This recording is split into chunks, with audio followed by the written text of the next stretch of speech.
Айырмашылықтары: толқын ұзындықтары артқан сайын, жиіліктері азайған сайын, электромагнит толқынның қасиеті арта түседі.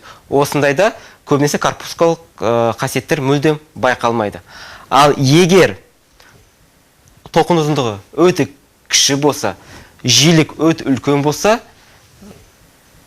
керісінше толқындық қасиеттер азая бастайды да, корпускалық қасиеттер арта түседі. Сондықтан көбінесе гамма сәулелерді гамма сәулелер емес, гамма кванттар, гамма бөлшектер ретінде қарастырамыз.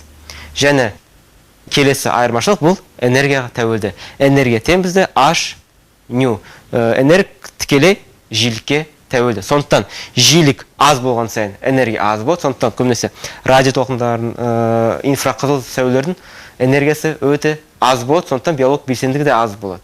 Бірақ мысалы жиілігі артқан сайын, мысалы ультракүлгін сәулелер, рентген сәуле, ең көп жиілік гамма сәуле артқан сайын энергиясы артады, артқан сайын адам денсаулығына зияндылығы арта түседі.